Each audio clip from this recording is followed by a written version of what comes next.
You think crypto has potential to go mainstream? I think Bitcoin will forever. Like, I think Bitcoin goes to 1 million plus. Damn, for real? Yeah, I think it like really has come to a time where like governments are buying it.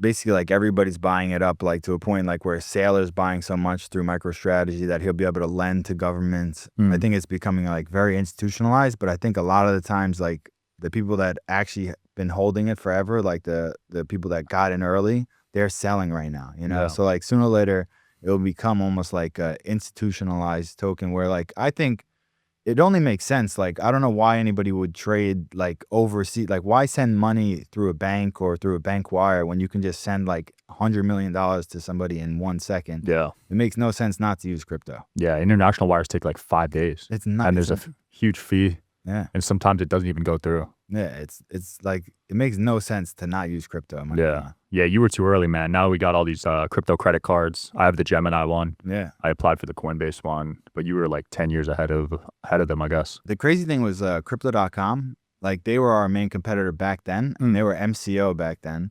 And they also lied about having Visa, MasterCard. That was like our main fraud, was that we said we had Visa, MasterCard before we had Visa, MasterCard. But they also did that, but they were based overseas.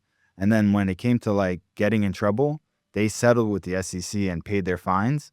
And then like I had left the company like a few months early. Yeah. Like my co-founder basically like lied about how much money we raised because obviously he wanted to just like keep as much as possible. Yeah. And because of that, that's what made it become criminal. Got it. We could have paid the fine and been owned Staples Center. Like if we just paid the fine and just gave them like the crypto that we raised, we had the tech. Customers had cards, working cards. We were the first one. Like our wallet was beautiful. It was in iOS and Android stores. Damn. So it's like a shame in a way, like what if moment, right? Yeah, it's such a what if moment. Seeing them on Staples Center, like we were first. We developed the tech before them. Is that why they got time and you didn't? Because they lied about the numbers? Yeah, and then at the very end, like he basically like stole all the ETH, and then like it's supposed to be like a lawyer holding it, and then half of it was supposed to be on like a safe deposit box. And then when the FBI came, basically like they got those two things, and then it wasn't the right address. And no way. They had locked him up and then the other kid up, and the other kid started cooperating. And he got a year, and the other guy got 8 years. Yeah, and then like he basically started cooperating, and the main kid Sorby, he was like the Indian kid. He was like not telling them where like the code, like the password was or the private keys were, right? And then they just raided his house, and they found it literally like under like where you put your silverware. Bro, if you're gonna hide that shit, why would you hide it at your house? Terrible. That's spot like to the hide dumbest spot. Yeah. So he's still in. Is he out yet, or he's out in like a year? Oh wow. You think he'll hit you up? He like during the whole criminal like while we were getting sentencing, he tried to put a hit on me. No. Yeah. You know that for a fact? Yeah. Holy crap. Yeah, like someone like basically like because we went to high school together. Yeah. So like people from my town called me like there's offerings like. Wow. So you were close with him growing up? Yeah. No, I wasn't close with him. Like we hated each other in high school, but then there was a mutual friend in the car rental business that he went into business with in selling cars. Then when I moved to Miami, my friend was like, "Yo, bring him in. He's very good with like the finance aspect of getting cars and stuff." So wow. That's how we got like rekindled. And then like back in high school, like even in like CeeLo one time, like I like lost like my friend lost a big pot to him in CeeLo, like a couple thousand at the time in high school was a lot. And like I just like took the pot, I was like, "Fuck you." And so you had beef ever since? Yeah. It was funny. Like when he first came to Florida, that was the first thing he said. He's like, "Yo, you got that 3,000?" That's funny. Was that in the documentary that he put a hit on you?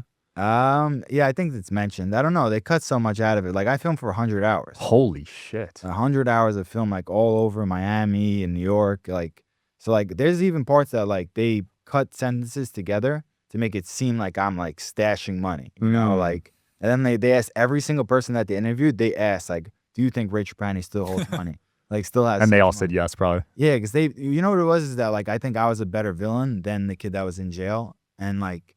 You were moving smarter. Yeah, it was just like, yeah, like, because, like, after I got arrested, like, I got married, I had kids. I literally became, like, I got sober. I was doing, like, hard drugs for, like, my. Yeah, heroin, right? Yeah, at, like, 17, 18, I was doing heroin. I was addicted to opiates since I was, like, 16. Jeez.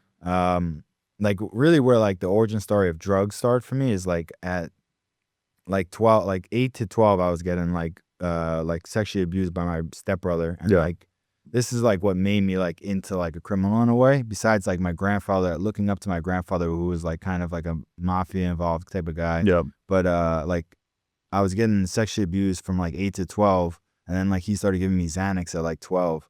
So like I just started like from 12 on, I was doing like pills, and then like 16, 17, I got in a bad car accident. Mm-hmm. Car flipped like 30 times. Holy My whole shit. face got chopped off. I still like to this day, I've had plastic surgery on this like 3 times. There's still more glass in it. Dude, I can't even tell that you have facial reconstruction. Yeah, just like this eye is really bad, you know, and like there's still glass. Like now it's to a point where like I can pop it out, but it doesn't show. Like Holy it shit. kept resurfacing. Like every time they do it, it kept resurfacing. But yeah, that was like, what was that company called? There was a documentary about them, the opiate. Pfizer? Was it Pfizer? it No, it was- was someone else. They went out of business. Everyone sued them. I forget the name, but Yeah. yeah, it was peak opioid time around then. Yeah, so like 16, 17 was peak opioid epidemic. And so like I went to the doctor just like for like what was going on in my face, and I was like, yeah, my back's killing me. And they just gave me 120 oxy 30s. And I was like, this is crazy. And like at that time I was already like selling pot. I started selling coke a little bit because like I got like a settlement from that lawsuit. I mean from that car accident. So like I was selling drugs, you know? Yeah. Did you make a lot off that accident? Yeah, I got 70K. Okay, that's a good amount. Yeah. Nothing crazy, but it like At not 16, bad. 17, yeah. At that age, that's a lot, yeah. Yeah. So like, yeah, and I was already gambling, like playing poker. Like I probably lost a lot of it, like honestly sports betting at that time. Yeah. I was just like firing away. Mm. Just always like full speed ahead. That was like kind of always my You have an addictive attitude. personality, it sounds like. Yeah, for sure. Adrenaline junkie, would you label yourself? Yeah, especially as like a young kid for sure. Yeah. Now I'm more like reserved, but I still like love like the gamble. The you rush, know? yeah. Yeah. Yeah, you were gambling last night. Damn, that's crazy. But yeah, so like I got that, and then like I found out the street value of like the opiates, you know. So like I had already taken them and paid for them, but like I seen like everybody was fiending for them because like the older kids were already addicted to them, and through that like I started selling the pills, and like I was getting 120 from the doctor every month. He just kept me on it, and then my first fraud was like basically one doctor, basically someone stole a pad from him. And then they basically brought the pad to me, and they were like, yo, just give me a couple rocks for this pad. I'm like, fuck it. Like, I'll just like, let me see what I can do with it. And then I got this like Orthodox kid to write out a script. Like he was like a handwriting, like a specialist. Yeah. And so I got someone to get like a prescription of Tylenol. And then this kid matched the handwriting, and then basically just left out the name part. So like I had like every single kid I knew that was like addicted to opiates go fill prescriptions.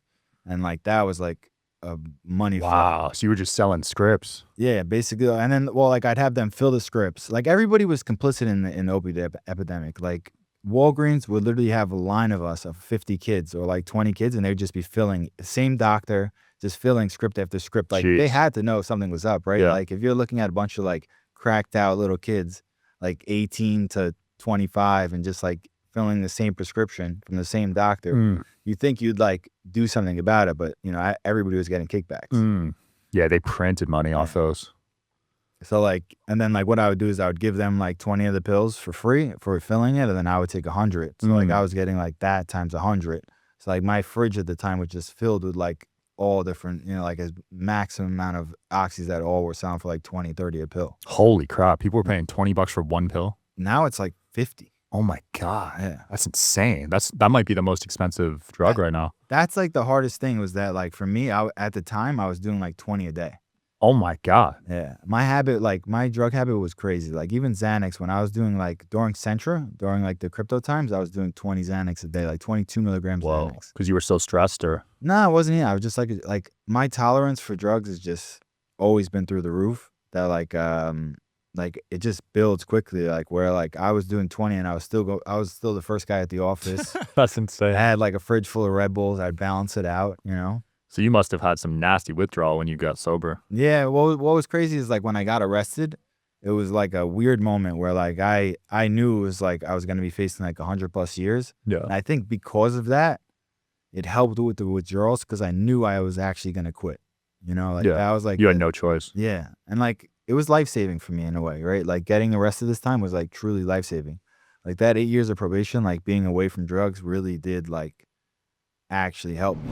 Wherever you guys are watching this show, I would truly appreciate it if you follow or subscribe. It helps a lot with the algorithm. It helps us get bigger and better guests, and it helps us grow the team. Truly means a lot. Thank you guys for supporting, and here's the episode.